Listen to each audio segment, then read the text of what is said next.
May it please the court, opposing counsel, ladies and gentlemen of the jury. Good afternoon.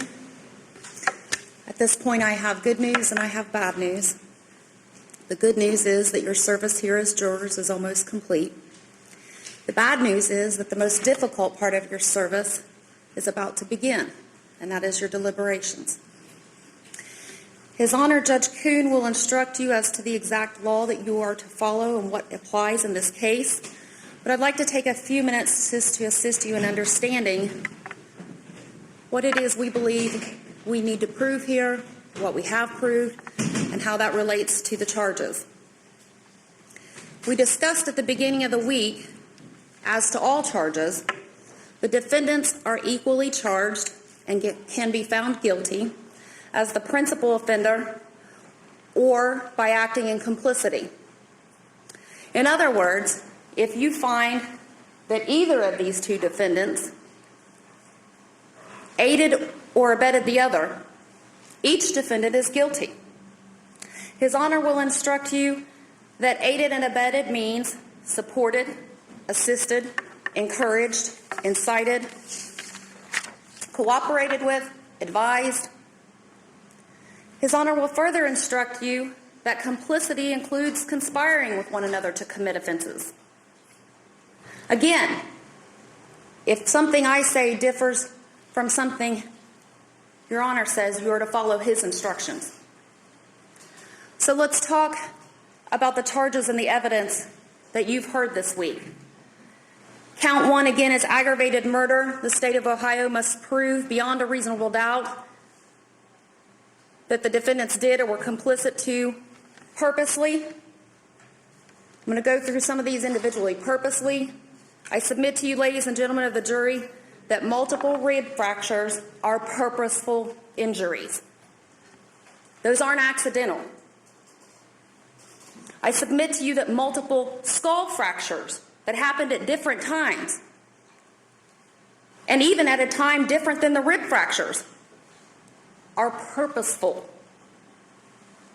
I submit to you that the multiple complete arm fractures and leg fractures are purposeful.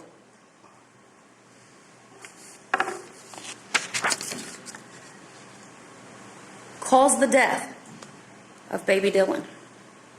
Can I say what mechanism was used to cause baby Dylan's injuries? No.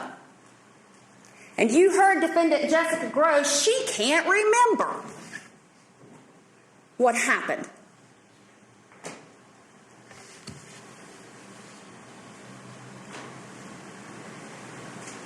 I submit to you, ladies and gentlemen of the jury, you are the finders of fact. You go back to the jury room and you determine what happened here. What you heard from the witness stand, and you'll be instructed by His Honor that you are only to consider evidence that came from that witness stand in the form of testimony or exhibits. Nothing I said, nothing they said, the lawyers, we're not testifying. Only what comes from that witness stand. What did you hear from Dr. Brown? Dr. Brown testified that there was actual evidence of homicidal violence that caused baby Dylan's death. All those fractures we just talked about. She testified she couldn't rule in or rule out drowning. Jessica Groves can't remember. Did failure to seek emergency medical care after multiple serious injuries over a period of time cause baby Dylan's death? She can't remember. And he did nothing.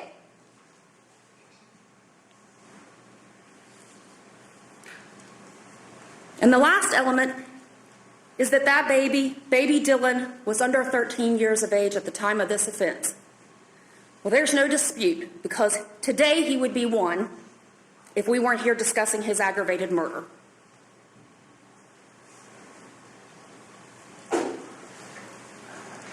Count 2 murder requires the state of Ohio to prove beyond a reasonable doubt that these two defendants did or were complicit in knowingly. His Honor will instruct you that a person acts knowingly regardless of their purpose when they're aware that their conduct will create a certain result? Are you aware that 3 violent incidents is probably going to result in a baby's death? Daniel Groves doesn't see anything wrong with bashing a baby in the head 4 times. Or picking it up and squeezing it and shaking it. You can do that to a baby? He watched this happen to his own son, baby Dylan. He says by his own wife. The man that Children's Services placed this baby's safety upon did nothing. That's not complicity.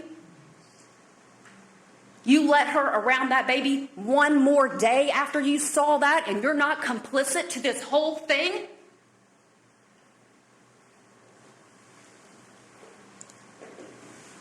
Would she have had any other access to this baby but for defendant Daniel Groves?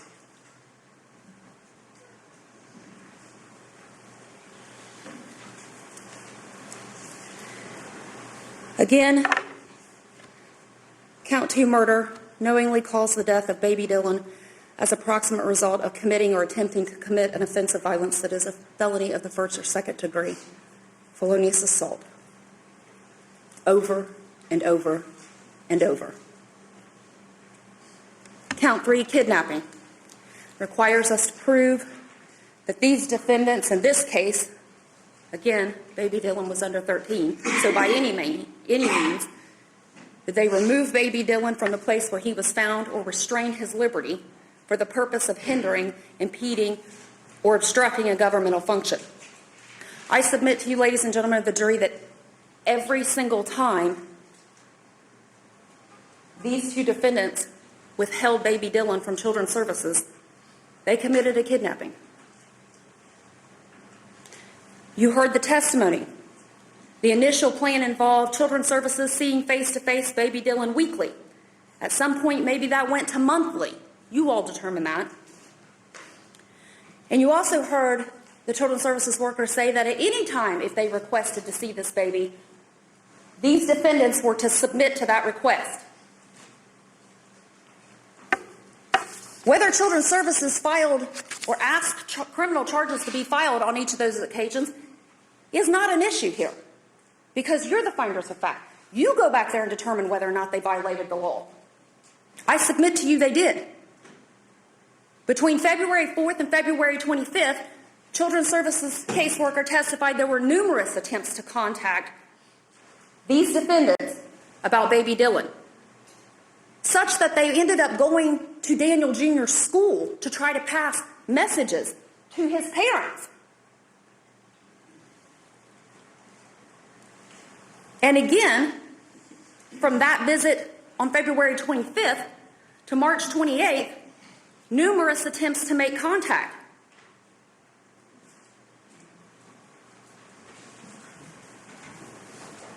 After March 28th to June, when baby Dylan's body was recovered, numerous attempts to make contact by Children's Services, by law enforcement, by juvenile court.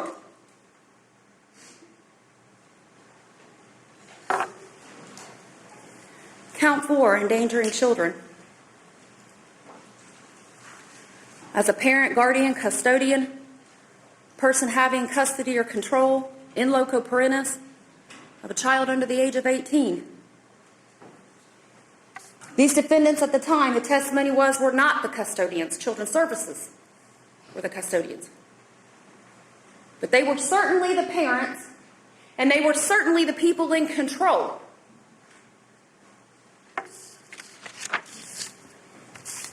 Therefore, they had a duty to prevent substantial risks of health and safety to baby Dylan.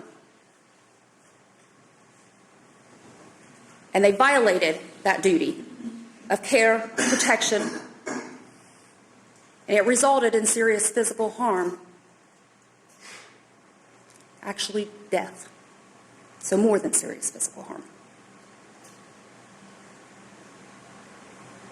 Did either of these defendants tell you that they made one emergency phone call to help that baby?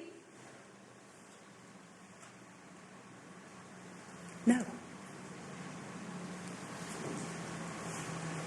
Could he have survived his injuries? I don't know. He wasn't given a chance.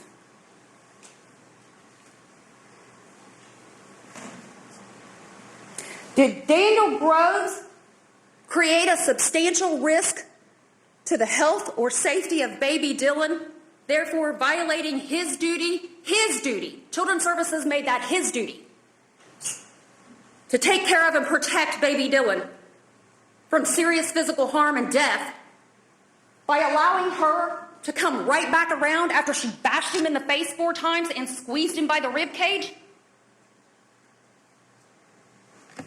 He was foolishly unaware, they say.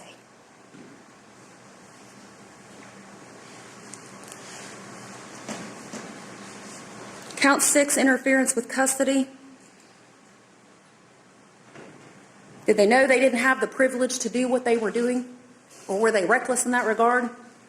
Did they keep or harbor baby Dylan from the custodian, from Children's Services? And did that result in harm to physical harm to baby Dylan? Count 7, gross abuse of a corpse. Treating baby Dylan's body in a way that would outrage reasonable community sensibilities. These defendants dumped him in a dark 30-foot well of water and left him there for months. And I submit to you, ladies and gentlemen of the jury, that had Detective Conkle not had the training and experience to put them in a room together and listen to what they were saying, we would have never found baby Dylan's body. You listen to the whispering.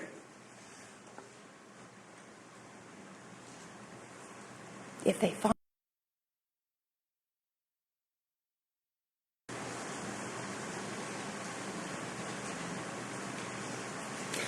felonious assault, knowingly causing serious physical harm to baby Dylan, 4 counts.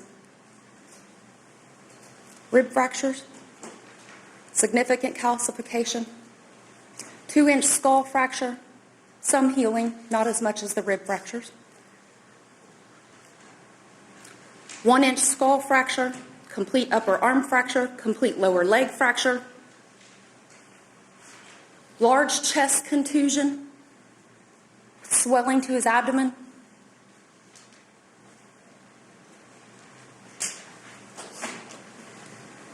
Those are all separate counts because they're all separate injuries.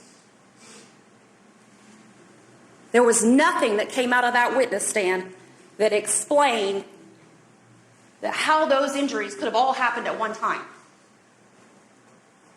So you have multiple counts to consider.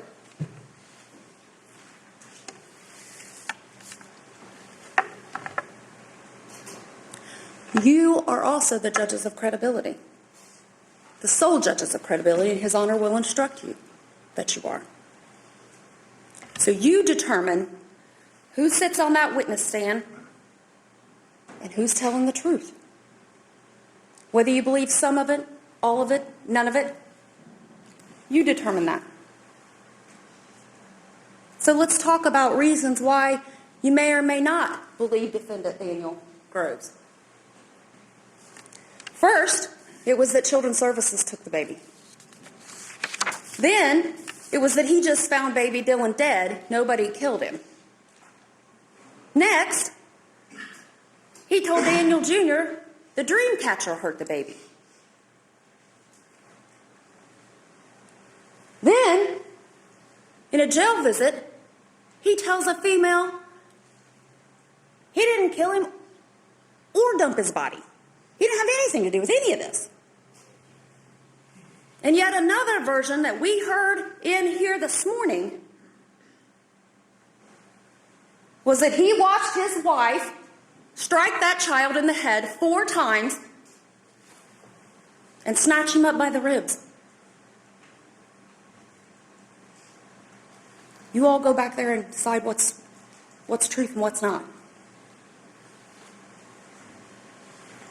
If you believe that he wasn't the principal, then discuss whether or not he was complicit.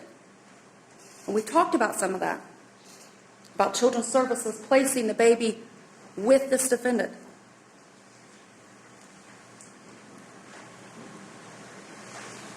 Why else would you collect the urine of your 15-year-old son? Put it in a small bottle with a lid on it. For his buddy? So had there been an actual urine test, maybe he wouldn't have even had placement. Sounds like he facilitated this whole thing from the word go.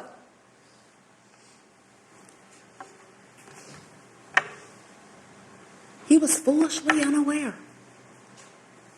It's what was said in opening statements, foolishly unaware.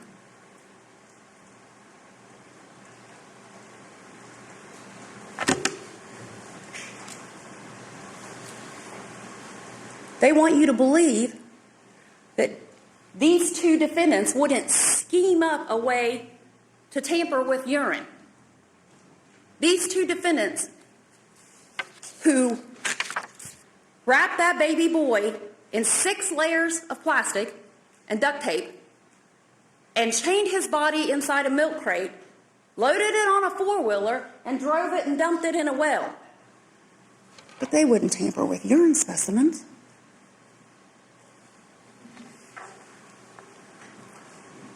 How is he complicit? Who was it that Children's Services was having all that contact with? She testified it was Daniel Groves, that he had 4 different phone numbers she was trying to communicate with. How is he complicit? He was foolishly unaware that his wife was pregnant for so long, yet their 15-year-old son knew and confronted her. He was foolishly unaware that she was getting so high, yet everybody at the hospital recognized it.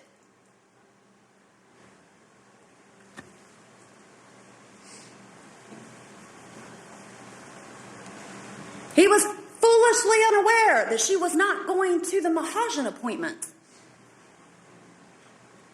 Why not rat her out for all this? Could it be because he's high right along with her?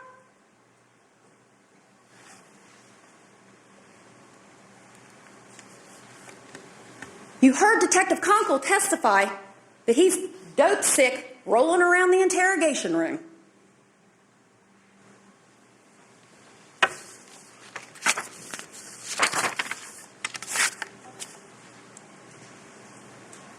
Foolishly unaware that baby Dylan was injured so seriously.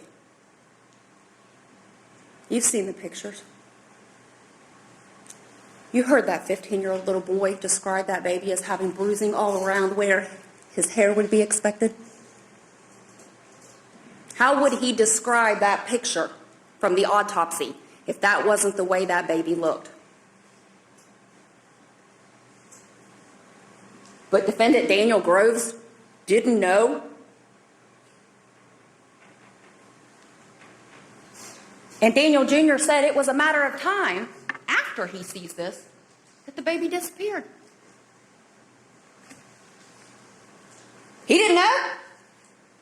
He couldn't have called right then for emergency medical assistance to give baby Dylan a chance to survive.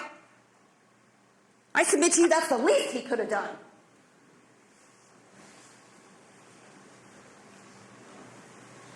You're expected to believe that these parents, who everyone from the hospital testified, never asked questions about that baby when he was removed and couldn't breathe, stayed glued to each other, and then packaged up their baby and threw him in a 30-foot well, were suddenly so caring that they wanted to hold baby Dylan every time Patricia Kraft was there. You suppose that's so she wouldn't touch him and figure out he had injuries?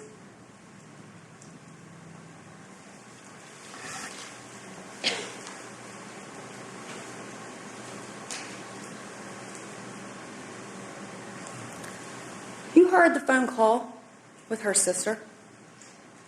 Together, for better or worse, till death do us part.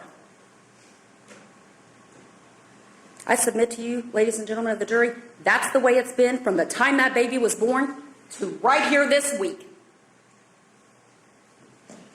Against their own children.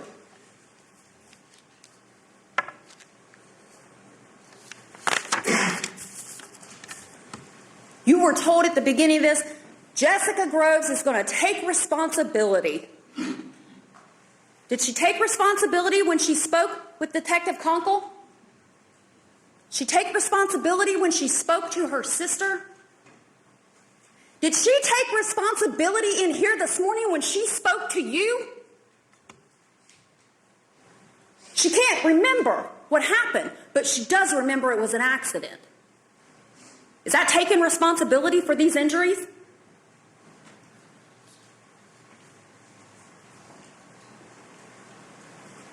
You're expected to believe defendant Daniel Groves, everything he said in here.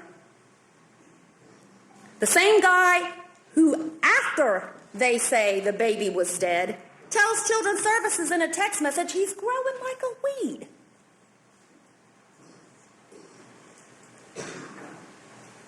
You were told that Daniel Groves panicked and dumped baby Dylan in a 30-foot well. Ladies and gentlemen of the jury, does this look like panic to you? Does it? A chain, 3 padlocks, 12 zip ties, 8 wire ties, 18 rocks, 6 layers of plastic and duct tape.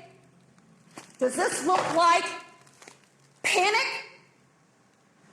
I submit to you it looks like extreme planning. They want you to believe they're not complicit to their baby's murder.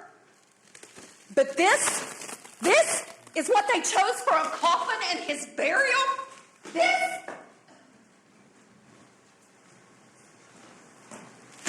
And then they dumped him in a well. Proof beyond a reasonable doubt. Guilty on each and every count. Each one of them.